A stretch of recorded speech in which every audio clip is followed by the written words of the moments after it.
with Gadget University, and I'm here with the Motorola Droid 3.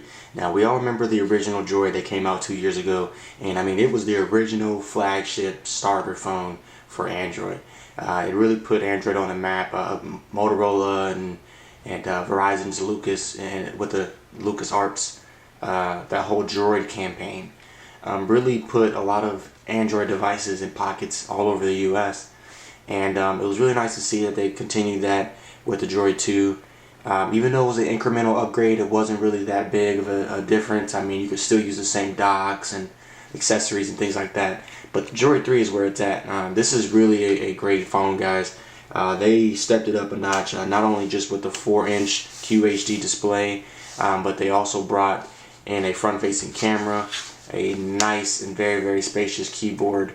You have a 8 megapixel camera in the back. Let's go right here. 8 megapixel camera in the back that is capable of shooting 1080p. Now the speaker is very, very loud. I would say that this phone is kind of geared towards business consumers. The reason why I say that is because this is a world phone. The Droid 2 in the past had a regular one, and then it had a Droid 2 Global that had an additional 1.2 gigahertz processor and a SIM card slot for world calling.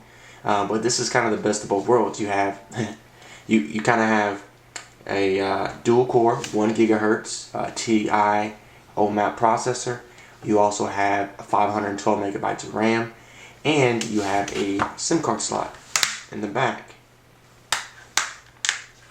for your world calling. So you still have that ability.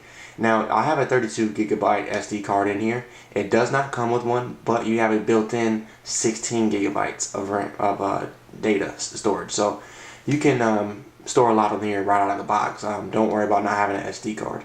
Right here is where you see the NFC connectors. There is a special NFC. The wireless charging connectors, not NFC. That would be nice.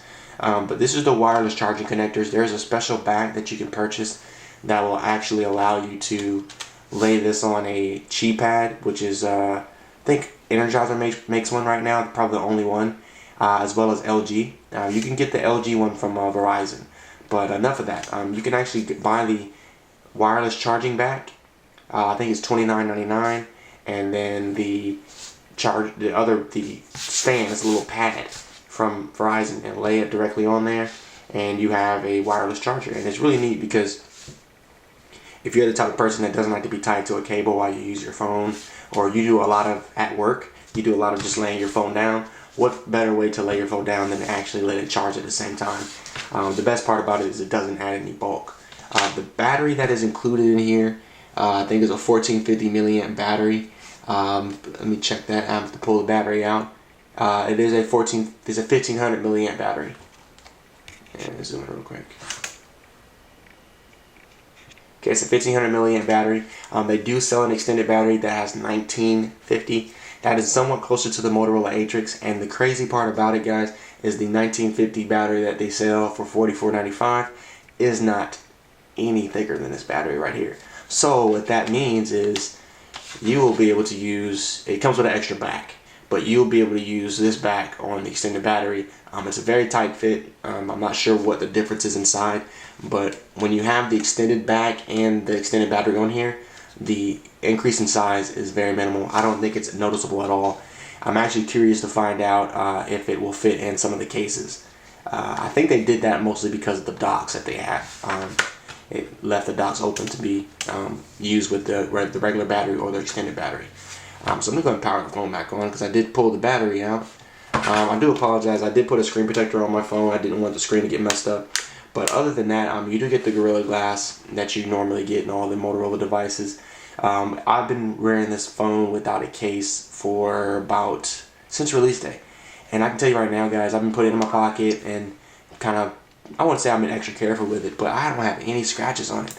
I was kind of weary about the chrome around the side. It's a very dark gray chrome, and it does not show any wear and tear. I do have a small scratch somewhere, but I think I just rubbed it out. I don't know what it was, but it was just it went away. And overall, the hardware of the device is solid. Feels very great in the hands. Boot up time is very quick, actually. You just noticed that.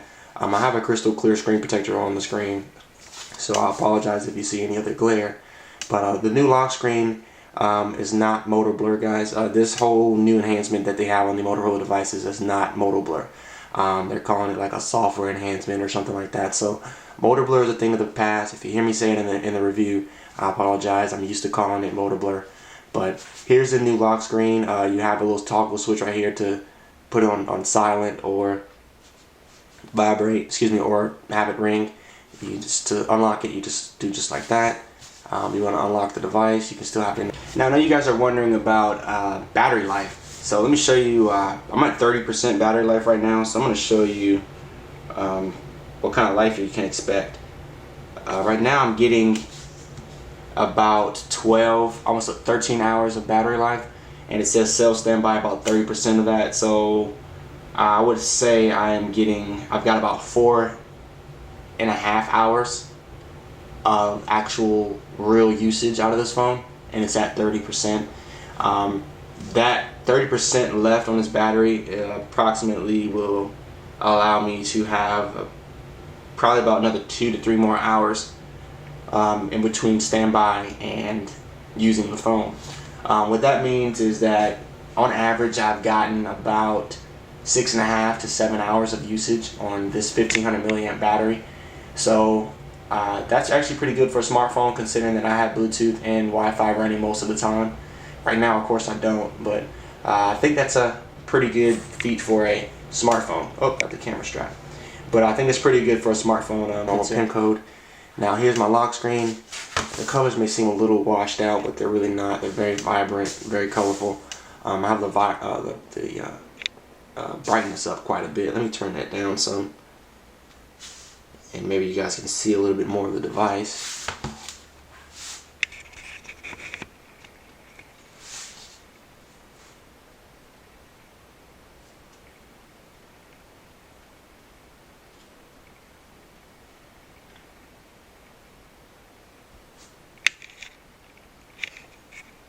Okay, so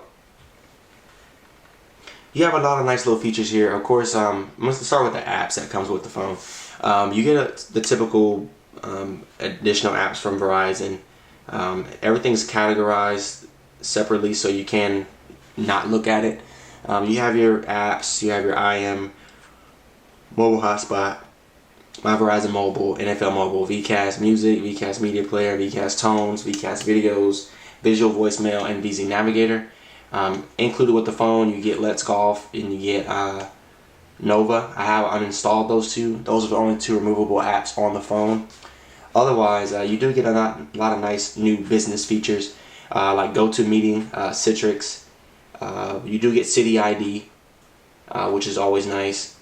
I think it's a pretty cool app. It tells you when someone calls, what city they're calling from. So if you're a business user, like I said, this phone really is aimed at that market of business users. Let's see what else. Moto Print, you can print wirelessly. You got DLNA services, so you can wirelessly stream your media content to a DLNA service, certified television or device. That's pretty much it. You still got the normal Google features, like you still get the Google navigation and things like that. Some of the differences between this new this new software enhancement from Motorola is that the ability to move widgets around and the screen will automatically adjust. So let's see here. I have my beautiful widget here. If you notice, it automatically moves my content up, and I can just drop it. It's very smooth. This dual-core processor is really nice. I did notice that like right now it does this thing right here. Hold up. So I know the only way to get my stuff back down here would be to do this.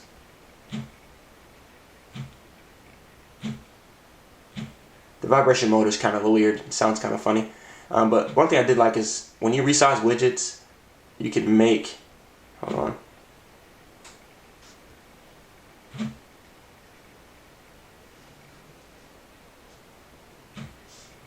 I'm gonna put this over here. Now watch when I try to resize this widget. It should do it for me. But one thing I like is if you have icons and you try to resize a widget, it's kind of a weird gesture to get it to resize.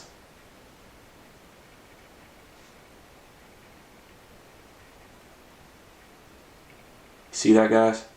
You can actually move widgets to the side by resizing it. I think that's really cool. A lot of third-party overlays, however you want to call them, skins, need to start doing that. You do have a lot of different widgets. Like the contact widget is pretty cool. Shows everything that you have, all your favorites. Calendar widget. Most of the stuff is still the same. If you're used to the Droid 2 or any other Motorola device like the Droid X2 or anything like that, you're going to notice a lot of things that are different as far as just the overall look and feel of the device. If you notice, there's like this carousel kind of thing going on whenever you change screens. It makes everything look really 3D. Now notice there's a kind of like glare every time you change. That's a little animation effect that's on every screen. It does it every time you change. And I have this animated wallpaper, and it requires a lot of memory. So I'm going to make it go crazy here, guys. I'm going to show you guys how powerful this dual core processor is. So I'm doing this, I'm going to make it go crazy. Dude, I'm going to go like that. Look how it still performs. It's like it's not even doing it. Look at that.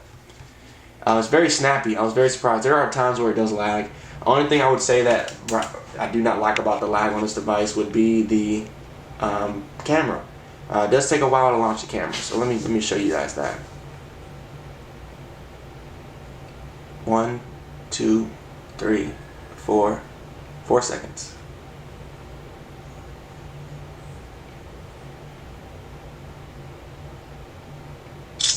Camera is still very good, takes very good pictures. Motorola cameras in general haven't been great in the past. They've always seemed a little washed out. The video processing sometimes has this rolling shutter effect, but the 1080p looks very good. One thing I did like about the 1080p is the audio quality. When you're taking videos with this, you don't want it to sound like a cell phone video, and it does not sound like a cell phone video. So I mean, the device of the thickness of the device is about 13 millimeters, so it's actually thinner than the Droid 2, it's thinner than the Samsung Epic, and it's actually thinner than the MyTouch 4G Slide. So other QWERTY keyboard smartphones out there, this is the thinnest one available. Overall, I highly recommend this device for anybody looking for a business-centric type of device. I really love typing emails on this 5-row QWERTY keyboard. You have the number key across the top and the alternate key. One thing I really like is all my passwords are very complex, and so would business users. And this keyboard allows you to really type your passwords in correctly. I like the fact that you hold Alt and you can put the special characters in, and if you want to do numbers, you just tap the number. You don't have to hold a function key or nothing different. You have a lot of smart keys here. You can do the voice command or search directly from it, and you have your arrow key so you can navigate through text if you're trying to edit. It does come with a copy of Quick Office, so if you do get an email with an attachment of Excel or Word, you are able to edit that document, resave it, and resend it back to that person. One of those things that they threw in there that make this phone a little bit better than the competition, to kind of add a little differentiation with this device being geared towards business users. Of course, I have my Google Plus toolbar up there. I'm going to put that in at the end of the video so you guys can add me to your circle, because I do post some things from the site on there as well. But other than that, guys, let me know what you think. I'm probably going to be playing with some accessories sometime soon, and so you guys can get a feel of the HD dock and other accessories that are available for it. I want to find out what this HDMI port can really do as far as plugging it up to a HD display or monitor. So y'all stay tuned, and thank you guys for watching. Let me know if you have any questions. Peace.